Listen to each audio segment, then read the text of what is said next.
Remember that time we got really, really, really, really, really high, and we went to see one of your professors, one of your acting professors, the greatest. sing Yes. musicals. Yes, I do. That was a wonderful night. I love that kind of stuff. We were so high I couldn't walk fast. No, me neither. I had like the real. I knew how to walk, but I wasn't totally sure I could keep doing it. I never smoke weed, but when I do, it's you. It's like I got high one time. I was with Patty Jenkins. We were in fucking Atlantic City, and we'd been swimming, and I smoked weed, and I was not a weed smoker, and You swam in the water, I the ocean, yeah, of Atlantic City. Fuck yeah, at night, Dude, you're dangerous. huge waves. We lost the car keys, and we're looking everywhere, dude, everywhere. And 2 hours later, I sit down on the curb because I'm just tired. It's just too much. Patty looks at me and she goes, "Brian," yeah. She goes, "Open your hand, please."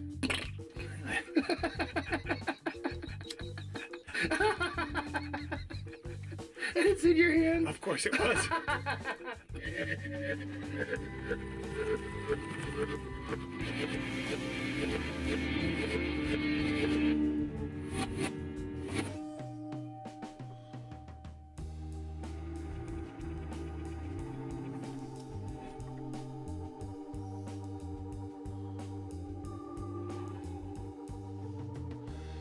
Good morning, saints. Good morning and welcome, sinners, smokers, tokers, midnight jokers. I got high and I missed it. I got high and I missed it. Well, grab yourself a cup of coffee. Apparently, another addictive thing that grows in the ground, but we are going to talk about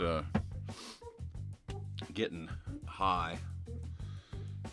It's a crazy topic, but it's a good topic to have.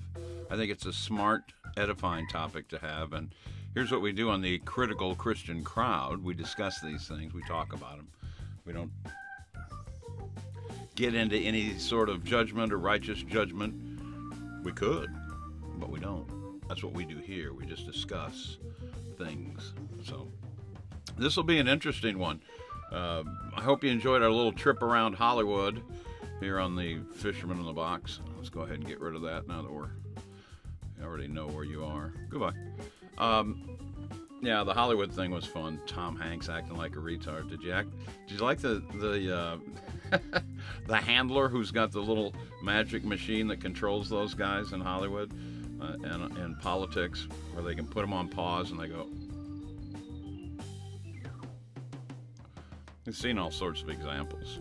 I mean, Shaquille O'Neal on the set of, I think it was ESPN, and Al Roker on the NBC set, and then Tom Hanks at the Golden Globes, and then Bill Clinton all the time. He's just in a perpetual state of pause as far as his handler is concerned, because he's getting old. You might say something stupid, just put him on pause. I know that's a wild theory, but it's a fun one to think about, because these guys, when they get that fluoride stare, I expect to see the drool come out of their mouth.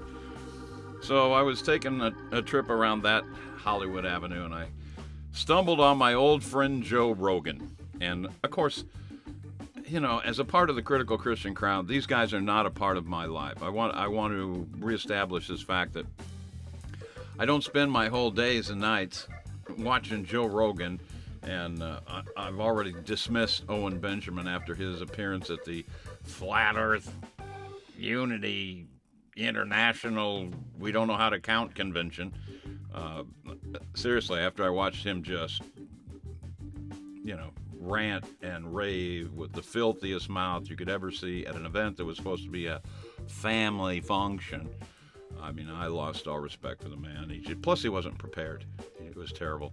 So I haven't, as a matter of fact, after I watched that Owen Benjamin piece, I shook my head, washed my hand, shook the dust off my shoes, and I didn't even wish him Godspeed. Yeah, that's what we're instructed not to do. Yeah, edify and correct. It would have been nice. It's hard to believe that nobody out there had a chance to, witness the gospel of Jesus Christ to Owen Benjamin, but that's what happens, good Christians become starstruck with celebrity and popularity. You can bring more numbers to my channel. You never know when they need witness. Anyway, something to think about for the old critical Christian crowd this morning. Well, it's chilly. I'll tell you something else. Just kind of bring you up to date. I got a lot of time. I got a closer with Joe that you're not even going to believe. It's so funny. He just in 1 minute he supports NASA. He's got a brand new NASA jacket, and that opening post and this one I'm going to play at the end of the presentation today are less than 2 weeks old. Really recent. And here's something else my Christian observational sense of awareness, if I need the discernment to kick in, it will, was that he did about a month. I scrolled back about 30 days, about 2 or 3, I'll say 2 weeks of his shows, and I think he does them 5 days a week. At least half of them were dedicated to animals. That narrative's coming too. For those of you with eyes to see and ears to hear, you know this animal worship thing is building. How important all the animals are. As you watch the Australian bushfires, watch how many articles about the poor kangaroos, the poor koalas. Now listen, I'm not a heartless, you know what. And I have pets. I love pets. I love dogs. I would love to have a hunting dog. I know the camaraderie that's there, but they're animals. Like Gavin McGinnis said once, he had his little wife's pet Yorkie with him, and he explained that he loved the dog. I mean, he just, a lot of comfort and companionship and all that good stuff, and in no short order, if he had to, if his family had to eat, bang, he'd shoot the dog. That's it, and wouldn't feel bad about it. A sweeping moment of loss, of companionship, but he understands God's natural order. And animals aren't even in God's natural order. They're not even there. In Genesis, our good God Almighty tells us we have dominion over the animals. We have dominion over everything. And we even get to judge the angels. That's pretty cool. So anyway, once again, I'm feeling great about being a Christian this morning. Joyful. I do. I thank God I get my breath every morning. I thank God for his leadership. His leadership, where he leads me every day. And I wanted to go down the flat earth road this morning. I didn't. And I wanted to stay in Hollywood and mess with all those knuckleheads and all the nonsense they did. Congratulations to Ricky Gervais, though. That was wonderful. He just, you know what? Well, I was searching for a word when I did those 2 pieces on Hollywood yesterday. He just spoke truth. That was it. I said, I didn't know whether he was going to stand up for God or Jesus Christ. He spoke truth, and that, I don't want to say it's enough, but truth is enough. And the truth of that matter in Hollywood is they're a mess. They're all a big old chocolate mess. So anyway, I got off on a tangent again. Old and slow and Parkinson's runs in the family. So anyway, Joe's talking about, this is where I'm going. I'll wrap this one up too. I want to keep it under 10 minutes. So Joe's talking, and remember, this is only a couple weeks ago, about Greta Thunberg.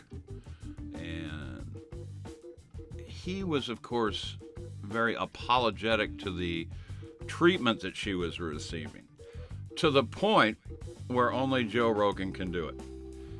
He felt bad for her, but she was doing a great job and her message was important.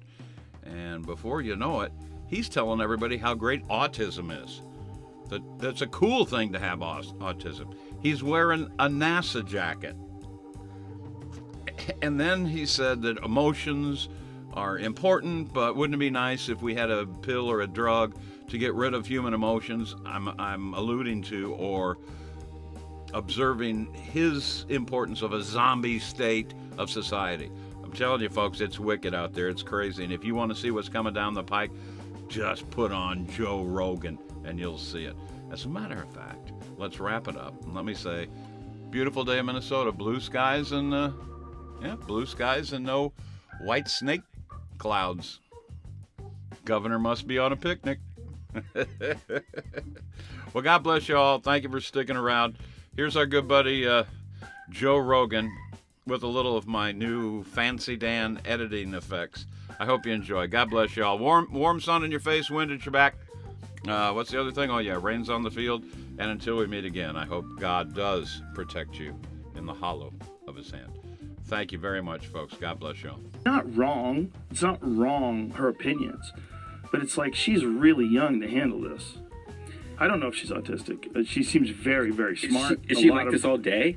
That's a good question, too. A lot of, like, when you think of autism, don't you, like, almost immediately think they're probably really smart at something? Oh, yeah, absolutely. Is that from Rain Man, or is that accurate? No, that's accurate. That's why the government uses them for their military, for, like, radars and stuff, because they're very smart at one certain thing or a few certain things. You know, accuracy is another one that I think a lot of them are smart at. Dude, one time when I was really high, I had a crazy thought about autism, and that all these spectrum disorders are eventually going to make emotions like a less significant aspect of being a human being.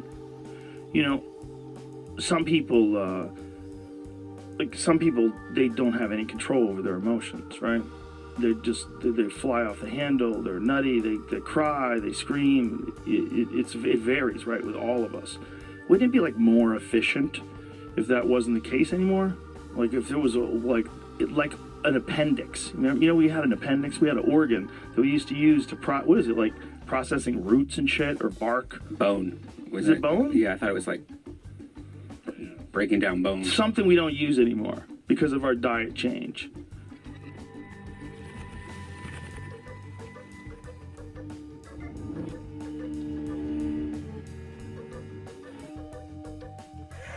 It's the last time, who cares?